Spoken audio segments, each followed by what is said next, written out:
오늘 말씀은 빌립보서 4장 2절에서 7절까지의 말씀입니다. 말씀을 봉독하겠습니다. 내가 유오디아를 권하고 순두교회를 권하노니 주 안에서 큰 마음을 품으라. 또 참으로 나와 보기를 귀한 내게 구하노니 복음에 나와 힘겹게 힘쓰다 저 여인들을 돕고 또한 그의 멘트와 그 외에 나의 자들을 도우라. 그 일은 늘 생명책에 있는 일이라. 주 안에서 항상 기뻐하라. 내가 다시 말하노니 기뻐하라. 너희 관용을 모든 사람에게 알게 하라. 그래서 가까우신 일이라.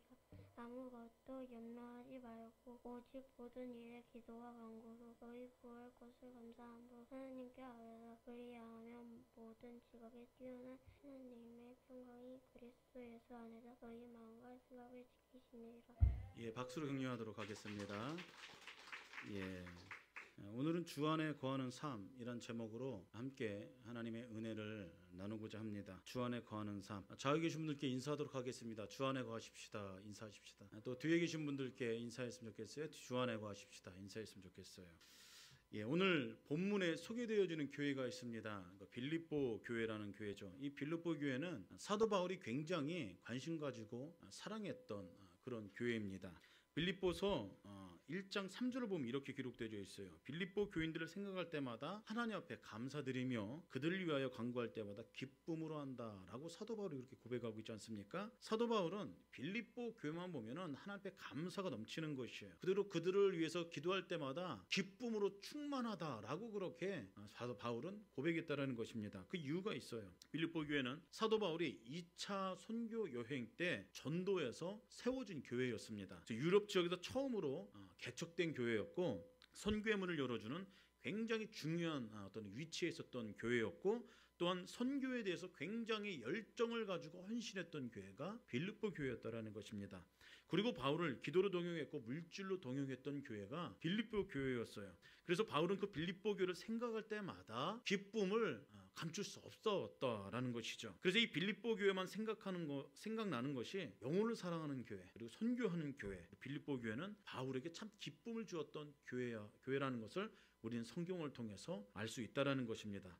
근데 이런 빌립보 교회가 굉장히 건강했습니다. 근데 뭔가 하나 문제가 생겼어요. 문제가 생겨서 빌립보서 4장에 어떤 내용이 기록되어져 있다라는 것이죠. 그것은 다른 것이 아닌 교회 공동체 안에 어떤 이제 갈등이 있었다라는 것입니다. 갈등이 있었고 그 갈등 때문에 교회 안에 조금씩 어떤 분열의 조짐이 보인다라는 것이에요. 오늘 본문 말씀에 그런 상황 가운데 있는 두 사람에 대해서 소개를 하고 있습니다. 4장 2절 말씀을 제가 다시 한번 읽어드리도록 하겠습니다. 내가 유오디아를 권하고 순두교를 권하노니 주 안에서 같은 마음을 품어라 라고 그렇게 말씀하고 있죠. 여러분 이 이름을 봐서는 여자 이름입니다. 여자 이름이에요. 그래서 두 여자 집사님께서 마음을 합하지 않았다라는 것입니다. 마음을 같이 하지 않았다라는 것이에요. 여러분 이 두 분이 믿음이 없어서 마음을 같이 못한 것이 아닙니다. 3절에 보면은 이렇게 기록되어 있어요. 복음을 위해서 나와 함께 애쓰던 여인이다 라고 그렇게 기록되어 있다라는 것입니다.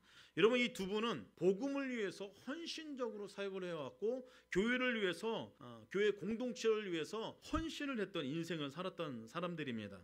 공동체 안에 영향력 있던 사람들이랑 영향력 있던 사람. 그런데 이 두 사람 사이에 뭔가 문제가 있다라는 겁니다. 마음에 갈등이 있다는 갈등이. 바울은 그 마음을 보고서 그 두 사람의 동기와 태도를 보고서 부담감이 생긴 것이에요. 그래서 오늘 서신을 이 편지를 쓴 거라는 겁니다. 근데 우리가 생각해야 될 것이 있어요. 짚고 넘어야 될 것이 있습니다. 그것이 무엇이냐면은 많은 사람들이 생각을 합니다. 어떻게 생각하냐면은 좀 영적으로 미성숙하면은 어떤 이제 사람들과의 관계 가운데에 문제가 생기면은 시험에 들고 갈등을 겪으면은 야 좀 영적으로 좀 미성숙할 거야라는 그런 생각을 하게 됩니다. 근데 그거 아니라는 것입니다. 그 잘못된 생각이라는 것이에요. 여러분 갈등과 삶의 문제, 특별히 인간관계에 대해서는 영적으로 성숙하든지 미성숙하든지 상관없이 주어진다라는 것이에요. 영적인 문제하고 사실은 그렇게 큰 관계가 없다라는 것입니다. 다만 차이가 있어요. 차이가 있다면은 나에게 주는 그 갈등을 어떻게 다루느냐. 여러분 그것이 문제라는 거예요. 그것이 내가 갈등을 많이 하더라도 나는 하나님 앞에서 먼 사람이 아닌가 뭐 그런 고민할 필요 없다라는 것입니다. 전혀 그렇지 않아요. 내가 갈등 가운데 한가운데 있어도 하나님 앞에서 충분히 성숙해질 수 있고 성숙한 사람이라는 것입니다. 그렇기 때문에 여러분들 특별히 교회 공동체 안에서 갈등이 있을 때에 우리들이 기억해야 될 것이 있습니다. 그것이 무엇이냐면은 우리 가운데에 우리의 관심이 갈등을 없애는 것에 초점을 맞춰서는 안 된다는 것입니다. 이 갈등들 가운데에 하나님이 원하시는 뜻대로 내가 이것을 어떻게 해결해 나가고 어떻게 극복해 나갈 건가, 어떻게 하면 이 갈등 가운데 하나님께서 원하시는 모습으로 내가 서 있을 것인가, 여러분 여기에 관심을 가져야지 하나님이 갈등 좀 어떻게 해결해 주십시오 이렇게 하면 답 안 나옵니다. 답이 안 나와요. 하나님이 원하시는 그 모습이 있다라는 겁니다. 그것이 오늘 성경 말씀에 기록되어져 있다라는 것이죠. 이 두 여인이 갈등을 했어요. 무엇 때문에 갈등했습니까? 성경에서는 그것을 자세하게 기록하고 있지 않습니다. 어떤 이유로 갈등했는지 모른다라는 것이에요. 근데 중요한 것은 사도 바울은 그 누구의 편도 들지 않았다라는 것입니다. 누가 잘했고 누가 못했고 그 이야기를 하지 않았다라는 것이에요. 그래서 추측해 보건대 이 두 사람은 신앙생활을 굉장히 열심히 했던 사람들입니다. 하나님의 복음을 위해서 헌신했던 사람들이에요. 하나님을 위해서 너날 것 없이 똑같이 헌신했던 사람이 오늘 본문에 소개된 두 여인이라는 것이에요. 그런데 추구하는 게 좀 달랐다라는 것입니다. 표현하는 방식이 좀 달랐다라는 것이에요. 표현하는 방식이 달랐지 취향이 달랐을 뿐이지 누가 잘하고 누가 못하냐 그런 문제가 아니라는 겁니다. 오늘날로 이야기하면은 이렇습니다. 교회 큰 행사가 있어요. 교회가 큰 행사가 있으면은 제주사님 권사님들이 모여서 하는 게 무엇입니까? 음식 만드는 거 아닙니까? 음식 만드는 것이에요. 근데 그 음식을 준비하는 과정에서 목숨을 거는 겁니다. 목숨을 거는 거. 본질이 아닌 것에 비본질적인 것에 목숨을 거는 것이에요. 식당을 담당하는 권사님들이 메뉴를 정하는데 갈등이 생긴 거예요. 갈등이. 한 분이 A라는 분이 이야기합니다. 메뉴는 육개장을 해야 된다. 그 이유는 행사하면은 무조건 육개장이다. 교인들도 육개장 좋아하고 담임 목사님도 무엇보다 육개장을 좋아한다. 그래서 육개장 해야 된다. 그런 겁니다. 그러다 A라는 분이 그렇게 이야기하니까 B라는 권사님께서 딱 이야기하는 거예요. 육개장 하면은 연세 있으신 분은 못 드신다. 그리고 어린아이들도 육개장 매워서 못 먹는다. 그래서 메뉴가 갈비탕이었으면 좋겠다라고 이야기합니다. 이 두 권사님이 이 일 때문에 크게 싸웠다라는 것이에요. 그러고 나서 2-3일 동안 서로 얼굴도 안 봅니다. 웃기죠? 안 웃겨요? 말도 안 되는 것 같다가. 근데 이게 교회 안에서 이런 일들이 굉장히 많이 일어나요. 별거 아닌 것 같다가 아무것도 아닌 거 아닙니까? 조율이 안 돼요. 서로 양보도 없어요. 아무것도 아닌 것 같다 치고받고 싸웁니다. 서로 판단하고 그런다라는 것이에요. 지금 사도 바울이 빌립보 교회 안에 있는 헌신적인 두 여성 성도님을 향해서 권면하고 있는데 이 두 분의 상황이 그렇다라는 것이에요. 비본질적인 일에 목숨을 건 굉장히 헌신적인 분들인데 비본질적인 목숨을 건 이 두 분을 향해서 이야기한다는 것입니다. 무엇이 잘못됐어요? 똑같이 주님의 공동체를 위해서 교회를 위해서 주님을 위해서 헌신하는 그런 일 가운데 동참하는 일 가운데 벌어진 일인데 표현하는 방식이 좀 다른 겁니다. 생각이 좀 다른 거예요. 취향도 다른 겁니다. 제가 사용된 단어가 있어요. 서로 다르다라고 얘기했어요. 서로 다르다. 제가 틀리다라고 이야기하지 않았습니다. 서로 다르다라고 이야기했어요. 여러분 다름과 틀림은요 완전히 다른 의미입니다. 영어 단어에서도 그 의미가 완전히 달라요. 다름은 비교의 대상과 같지 않다라는 뜻이에요. 그리고 틀리다라는 것은 정당한 기준에 맞지 않는다라는 뜻을 가지고 있습니다. 유디아와 순두개의 갈등은 틀린 문제 때문에 벌어지는 문제가 아니었어요. 다름 때문에 생겨난 문제라는 것이에요. 그리고 실상 우리가 경험하는 대부분의 갈등들은 옳고 그름의 문제가 아니라는 것입니다. 이렇게 주어지는 갈등 때문에 힘들어한다는 것이에요. 근데 교회에서 이러한 미묘한 갈등들 때문에 큰 어려움이 주어질 수 있다라는 것입니다. 바울은 이렇게 시작한 갈등들이 우리들의 신앙생활에 영적으로 어떠한 위험을 주는지 명확하게 알고 있었다라는 것이에요. 그렇기 때문에 오늘 본문 말씀에 이 두 여성, 헌신적인 여성 성도님을 향해 주 안에서 마음을 합하라라고 그렇게 권면하고 있다라는 것입니다. 바울 속의 마음속에 품고 있었던 갈등에 대한 몇 가지 정의가 있습니다. 오늘 소개했던 사람들은 초신자들이 아닙니다. 예수님을 깊이 사랑했고 경험이 많았던 사람들이에요. 근데 경험이 많은 것은 좋은데 자기네 생각과 경험과 판단을 절대시하면 그것만큼 위험한 것 없습니다.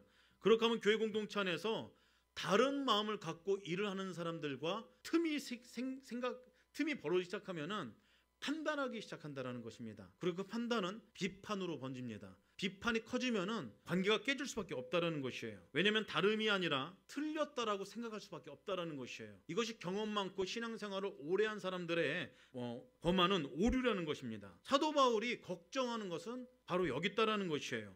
그것으로 인해서 판단한다면 그것이 문제라는 것입니다. 여러분, 다른 마음 품는 거 그게 문제가 아니에요. 생각이 다를 수 있습니다. 다 달라요.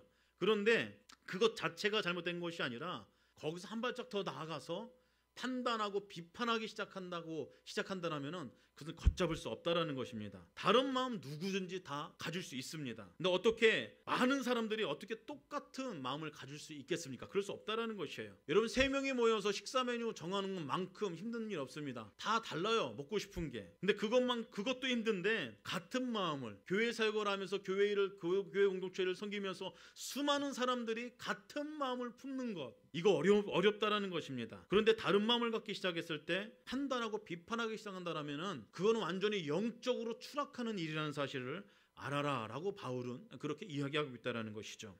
이것을 알고 있었던 바울은 판단하지 말아라. 주 안에서 마음을 합하라. 그것을 이야기하고 싶었던 것이에요. 여러분 특별히 신앙에 연륜의 깊이가 있고 경험이 많으신 분들일수록 이런 오류를 범합니다. 이런 상황 가운데에 있는 경우가 많다라는 것이에요. 왜 그렇습니까? 이미 자신이 경험했던 하나님, 이미 자신이 경험했던 일을 절대시한다는 절대시. 그게 기준입니다. 그게 기준이에요. 그 기준에 벗어나면은 다른 사람들이 하는 것이 다 옳지 않게 보인다라는 것이에요. 판단합니다. 비판합니다. 가르치려고 듭니다. 문제가 된다라는 것이에요. 우리들은 예수님께서 사람들을 바라보았던 그 관점으로 사람들을 바라보는 훈련을 해야 됩니다. 사복음서에 기록된 예수님께서 사람들을 바라보는 관점은 다른 것이 아니었습니다. 사랑으로 바라보셨다는 거예요. 사랑으로. 판단하지 않았어요. 사랑으로 사람들을 대하셨고 사람들을 바라보셨다라는 것이죠. 물론 질책도 하시고 꾸중도 하셨어요. 그렇게 하신 것도 사랑을 전제로 하셨다라는 것입니다. 예수님께서 그렇게 하셨다라는 것이에요. 사도 바울은 이런 관점을 가지고 이 두 여인에게 이야기하는 것입니다. 너희가 생각 다른 거 내가 다 알아. 너희가 생각이 다른 것 내가 그것을 다 인정해. 그 당연한 거야. 근데 그 이상을 넘어서지 않았으면 좋겠어. 그 이상을 넘어서 판단하고 정죄하는 자리로 들어가지면 않았으면 좋겠다. 그 잘못된 것이다. 그렇게 하지 말고 주 안에서 같은 마음을 품어라. 주 안에서 같은 마음 품는 것 외에는 우리가 할 수 있는 것 아무것도 없단다. 사도 바울은 지금 그렇게 빌립보 교인들에게, 공동체에게, 이 두 여인에게 그렇게 이야기하고 있는 것입니다. 그래서 1절 말씀에도 이렇게 고백하고 있죠. 주 안에서 서라. 2절 말씀에도 주 안에서 마음을 합하라. 주 안에서. 그래서 제가 오늘 설교 제목을 주 안에 거하는 삶이라고 그렇게 정했습니다. 그러면서 바울은 주 안에 거할 수 있는 영적인 원리와 방법 3가지를 오늘 본문 말씀에서 설명하고 있고 적용하라고 그렇게 권면하고 있죠. 그리고 바울이 제시한 이 3가지의 방법은 관계 갈등이 있을 때 적용할 뿐만 아니라 우리 인생 가운데에 극복해야 될 어려운 환경과 상황 가운데도 적용이 된다라는 사실을 기억하셨으면 좋겠습니다. 그 첫 번째가 무엇입니까? 그 첫 번째가 4절 말씀을 제가 읽어드리도록 할게요. 주 안에서 항상 기뻐하라. 내가 다시 말하노니 기뻐하라 라고 말씀하고 있죠. 첫 번째는 주 안에서 기뻐하는 것입니다. 갈등이 생기고 문제가 있을 때 우리 안에 결단해야 될 것이 있어요. 그것이 무엇이냐면은 주 안에서 기뻐하기로 결정하는 것이에요. 바울의 표현 방법 중에 뭐뭐 안에서 라는 그런 성경 말씀 보면 표현 방법이 있어요. 첫 번째는 뭐뭐 안에서, 그리스도 안에서 라는 그런 표현 방법 쓸 때가 있습니다. 어떤 때 썼냐면은 이것은 구원의 기쁨을 얘기하는 것이에요. 예수 그리스도 안에 우리가 거할 때 우리가 누릴 수 있는 영적인 기쁨이 있는데 그것이 구원의 기쁨이라는 겁니다. 예수님께서 나의 죄 때문에 이 땅에 오셔서 생명을 주시고 십자가를 달리시고 고난을 당하시고 우리가 그 십자가를 바라볼 때마다, 예수님을 바라볼 때마다 우리가 구원 얻었지 했을 때 얻는 영적인 기쁨이 있다는 것이에요. 두 번째는 뭐뭐 안에서 표현에 주 안에서라는 표현을 사도 바울이 썼는데 이것은 구원의 기쁨을 뛰어넘어서 우리 일상의 삶 안에서 하나님과의 기쁜 관계를 맺기 시작할 때, 교제를 하기 시작할 때 얻는 기쁨을 표현할 때 주 안에서라는 표현을 썼습니다. 이것은 하나님과 깊은 관계를 하기 시작할 때에 성령의 충만한 삶을 이야기하는 것입니다. 능력 있는 삶을 이야기하는 것이에요. 매일의 삶 안에서 주님과 동행할 것을 이야기하는 것입니다. 우리가 좀 전에 찬송가 한 장을 고백했습니다. 한 걸음 한 걸음 주님과 동행한다고 고백했어요. 그런 인생을 사는 것입니다. 날마다 주님과 한 걸음 한 걸음 우리들의 삶 자그마한 것까지 주님께 맡겨드리며 우리들의 삶을 그렇게 살아가는 것입니다. 그렇게 했을 때 우리 안에 경험되어지는 기쁨이 있는 줄 믿습니다. 세상에서 누릴 수 없는 기쁨이 반드시 주어진다는 것이에요. 근데 사도 바울은 그렇게 이야기하는 것입니다. 그 기쁨을 빼앗기지 말라는 것이에요. 여러분, 이 영적인 기쁨은요, 경험해 본 사람만이 알 수 있습니다. 지속적으로 하나님의 말씀을 묵상하고 새벽 제단을 쌓고 개인적으로 시간을 빼서 하나님 앞에 나와 하나님의 말씀을 묵상하고 하나님과 깊은 관계로 오는 성도들만이 누릴 수 있는 기쁨이 있다는 것이에요. 세상에서 경험할 수 있는 큰 기쁨과 평안을 주께로부터 그 내면의 영적인 부유함을 빼앗기지 말라는 것입니다. 그런데 관계의 어려움이나 우리 삶 가운데 어려움이 있으면은 우리들은 그 기쁨을 빼앗겨 버리기 쉽다라는 것이에요. 우리가 겪고 있는 그 갈등에 집중하기 쉽습니다. 그럴 때 우리 내면에 나타나는 현상이 있어요. 그 영역에 너무 집중하다 보면은 첫 번째는 감사함이 사라집니다. 두 번째는 기쁨이 사라져요. 그렇게 되면 하나님이 기뻐하시는 인생을 살아낼 수가 없습니다. 하나님의 관계가 깨지기 시작합니다. 그 기간이 길면 길수록 하나님의 음성이 들리지 않습니다. 영적인 것에 가치를 못 느낍니다. 그렇기 때문에 사도 바울은 기뻐할 것을 명령하고 있는 것이에요. 기뻐하라, 기뻐하라. 주 안에서 기뻐하라. 다시 말하노니 기뻐하라. 이것을 빼앗기지 말라는 것입니다. 사랑하는 세움교회 교우 여러분, 주 안에서 기뻐하십시오. 주 안에 거하십시오. 주 안에서 기뻐하는 인생으로 사십시오. 십자가 앞에 날마다 나아오셔서 그분의 깊은 관계로 인하여 부어지는 영적인 기쁨을 날마다 경험하십시오. 그래서 능력 있는 삶을, 성령으로 충만한 삶을, 매일의 삶 안에 주님과 동행하는 인생을 살아내십시오. 특별히 관계 갈등이 있습니까? 여러분 삶 안에 어려움이 있습니까? 주 안에서 기뻐하기로 결단하면서 주님 앞에 나오십시오. 주 앞에서, 주 안에서 마음을 하나로 모으십시오. 그것이 주님께서 기뻐하신 일인다라는 것이, 기뻐하시는 일. 지금 저희 교회 성도님들 안에서 갈등이 있으면 큰일 납니다. 큰일 나요. 예, 지금 몇 분 안 되시는데 여기서 이제 요 두 분이 이제 갈등했던 것처럼 한 두세 분이 막 갈등하면은 큰일 납니다. 제가 뭔가 문제가 있어갖고 지금 이런 말씀을 드리는 것이 아니에요. 점차 세움교회가 건강하게 영적으로 또 숫자적으로도 성장하기 시작했을 때 훗날에 이 말씀을 기억하라는 말씀입니다. 제가 좀 다른 얘기를 하나 할게요. 목회자들이 해서는 안 될 것이 있습니다. 제가 설교하는 얘기인 건데, 설교는 그 본문에서 말하고 있는 바만 얘기하면 돼요. 목회자는 진리만 이야기하면 됩니다. 근데 안타깝게도 제가 그런 분들 본 적이 드물어요. 선배 목사님들 중에 타겟 설교하시는 분들이 있습니다. 상당히 안 좋은 겁니다. 말씀은 말씀 그대로 전해야 돼요. 목회하다 보면은 괴롭히는 사람들 많아요. 예, 저도 괴롭힘 당한 적이 있습니다. 성도님들하고 갈등, 사역하면서 갈등이 있어요. 그런데 어떤 분들은 꼭 강대상에서 본인의 감정을 표출한 분들이 계십니다. 죄송하지만은 하나님 앞에 철저하게 회개될 것이에요. 그건요, 절대로 하나님의 말씀을 가지고 어떤 한 사람을 향해서 하나님 아니면은 자기의 감정을 표출하는 오류를 목회자는 범해서는 안 된다는 것입니다. 저 역시 하나님의 말씀을 전하면서도 원칙이 있습니다. 그것은 타겟 설교는 하지 않는다는 것이에요. 그리고 연태까지 저는 타겟 설교를 하지 않았습니다. 앞으로도 하지 않을 생각입니다. 해서는 안 된다고 생각합니다. 하나님의 말씀은 그 본문에서 하고 있는 내용을 그대로 해야 된다는 것이에요. 제가 이 이야기를 왜 하냐면은 앞으로 저는 적용도 그렇고 본문의 내용도 그렇고 그 내용 중심으로 말씀을 전할 것입니다. 그런데 때로 오해할 수도 있다는 것이에요. 저 말씀이 나한테 하는 소린가? 나를 공격하게 하기 위한 소린가? 여러분 그런 오해 안 하셨으면 좋겠습니다. 실제적으로 제가 사역하다가 그런 적이 있어서 그래요. 본문에 있는 내용들을 말씀하는데 컴플레인 하는 거예요. 항의를 하는 거예요. 목사님, 저한테 하는 소리죠.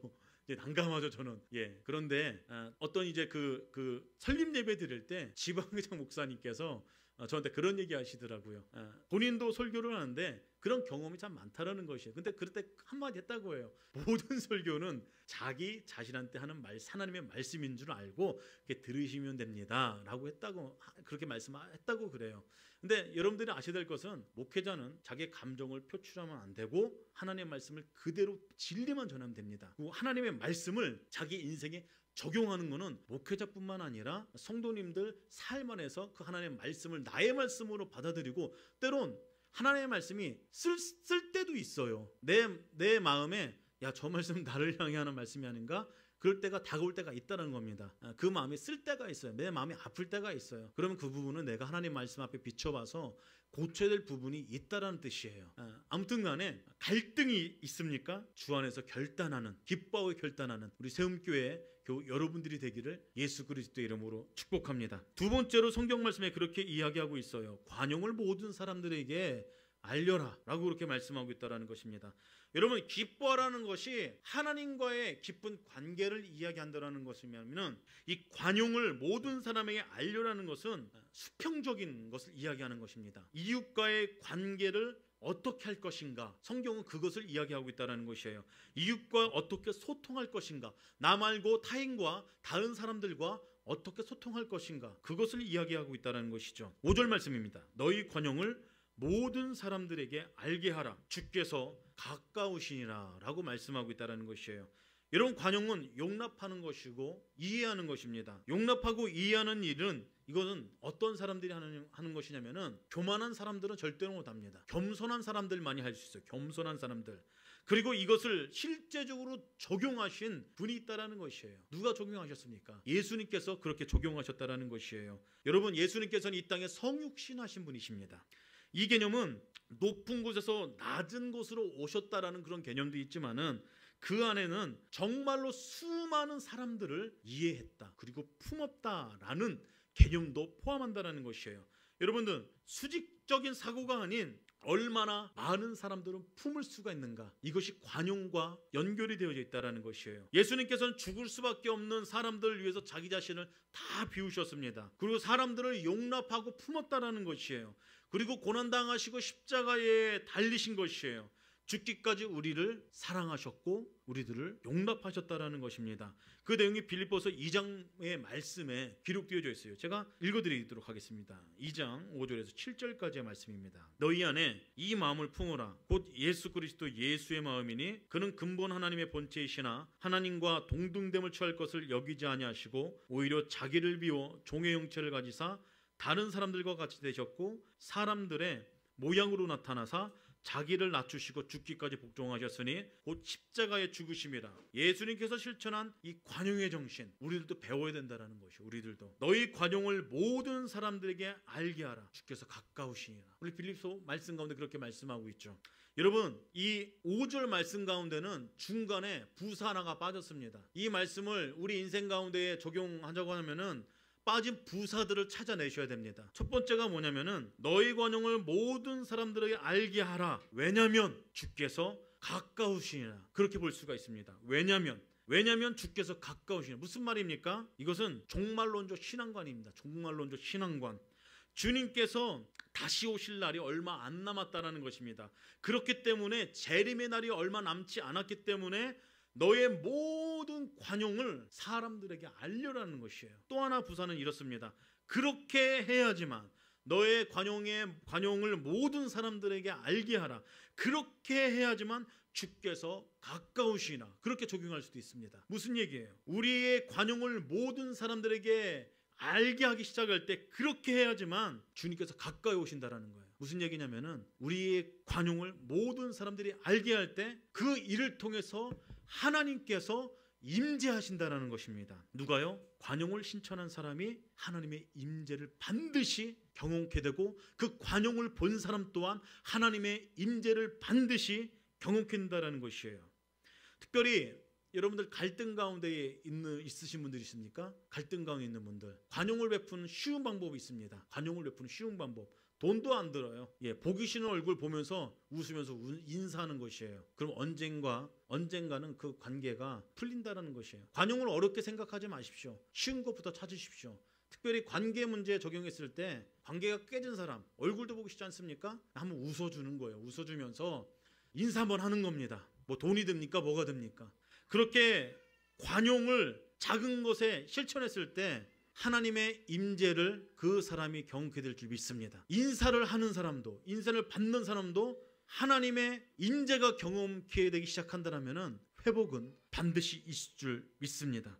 마지막 세 번째로 염려하지 말고 기도와 간구로 감사하라라고 그렇게 사도 바울은 이야기하고 있다는 것이에요. 6절 말씀입니다. 아무것도 염려하지 말고 모든 일에 기도와 간구로 너희 구할 것을 감사함으로 하나님께 아뢰라 라고 말씀하고 있지 않습니까? 여러분, 대부분의 사람들이 문제가 생기면은, 갈등이 생기면은 염려부터 합니다. 걱정부터 하죠. 염려하다가 짜증을 냅니다. 짜증을 내다가 나중에는 분노하게 돼 있어요. 이게 순서예요, 순서. 그러다 보면은 주변 사람들과 관계는 전부 다 깨지게 마련입니다. 그리고 염려하게 되면 기도가 잘 안 됩니다. 왜요? 상황에 집중하기 때문에 기도가 잘 안 된다는 것이에요. 그래서 염려할 일이, 걱정할 일이 생겼을 때 가장 먼저 해야 될 일이 있다는 것입니다. 그것은 염려하지 않기로 우리들의 생각을 바꾸는 것이에요. 결단하는 것이에요. 여러분, 염려는 무엇과 연결되어져 있냐면은 상황과 연결되어져 있습니다. 그런데 실상 그 염려의 자리는 상황보다 더 먼저인 것이 있어요. 그것은 우리의 마음입니다. 우리 마음이에요. 여러분, 민수기 13장에 보면은 12정탐꾼의 보고 내용이 기록되어 있어요. 12명이 40일 동안 약속의 땅을 정탐하고 돌아와 보고하는 내용이 여러분들 기록되어 있다는 거 잘 알 것입니다. 12정탐꾼의 보고는 두 가지입니다. 하나님, 그 땅은 정말로 하나님께서 말씀하신 대로 좋은 땅인데 우리들은 하나님께서 말씀하신 그 땅을 취할 수가 없습니다. 취할 수가 없어요. 왜냐하면 그곳에는 거인들이 삽니다. 높은 성벽이 있어요. 심지어는 철병거까지 있습니다. 그래서 우리는 그 땅을 차지할 수 없습니다라고 이야기합니다. 여러분, 상황을 보고 지금 좌절하는 것입니다. 상황을 보고 지금 염려하는 것이에요. 그 보고 때문에 성경에 보니까 이스라엘 백성들이 했던 것이 있어요. 그걸 무엇이냐면 밤새도록 이스라엘 백성들이 통곡을 했다라고 성경은 기록하고 있어요. 그때 여호수아 갈렙이 소리치죠. 아니요, 우리들의 생각은 좀 다릅니다. 우리들의 보고를 좀 들어보십시오. 그들은 우리들의 밥이고 방어력은 사라졌습니다. 왜냐하면 주님께서 우리와 함께 계시니 두려워 말라는 것이에요. 여러분들, 이 말을 듣고, 이 고백을 듣고, 이 보고를 듣고 이스라엘 백성들의 반응이 어떤지 아십니까? 염려 때문에 통곡하고 있는 백성들의 반응이, 제가 좀 전에 말씀드린 대로 염려가 분노로 바뀝니다. 분노로 바뀌니까 그때 백성들이 그들을 돌로 쳐 죽이려고 해요. 여러분들, 마음이 그러면은 염려가 분노로 변한다는 것이에요. 분노로. 신약 성경에 가보면은 풍랑 가운데 처한 제자들과 예수님에 관한 이야기가 기록되어 있어요. 마가복음 4장에 보면은 큰 광풍이 일어나서 이제 물이 가득하게 되자 제자들이 두려워 떱니다. 그 상황에서 주무시는 예수님을 제자들이 보죠. 화가 나서 예수님을 주님이라고 부르지도 않습니다. 선생님이라고 불러요. 선생님, 우리가 죽게 되었습니다. 그때 예수님께서 풍랑을 잠잠하게 하시면서 제자들에게 했던 말씀이 있습니다. 무슨 이야기를 하셨냐면, 왜 두려워하느냐? 그리고 그것을 믿음과 연결하셔서 너희들 믿음 없다, 그렇게 예수님께서 말씀하셨다는 것이에요. 여러분, 상황의 문제가 아니라는 것이에요. 우리의 마음 안에 믿음이 있는가? 그것이 문제라는 것입니다. 어떤 상황 가운데서도 하나님께서 함께 하신다는 믿음이 없기 때문에 염려하게 되고 분노할 수밖에 없다는 것이에요. 염려하지 말고 감사와 기도와 간구하라는 것은 너희가 믿음이 있다라면 환경과 상황에 관계없이 염려하게 하는 생각들을 다 내려놓고 염려하지 않기로 결단하고 하나님께서 함께 하신다라는, 하나님께서 일하신다라는 그 신뢰하는 마음으로 하나님 앞에 나와 간구할 수밖에 없다라는 것입니다. 여러분들의 인생이 그런 인생이 되기를 예수 그리스도의 이름으로 축복합니다. 그럼 결과가 있어요. 오늘 말씀 가운데 그렇게 이야기하고 있습니다. 하나님의 평강이 마음과 생각을 지킨다라고 말씀하고 있어요. 그리하면 모든 지각에 뛰어난 하나님의 평강이 그리스도 예수 안에서 너희 마음과 생각을 지킨다라고 그렇게 말씀하고 있다는 것이죠.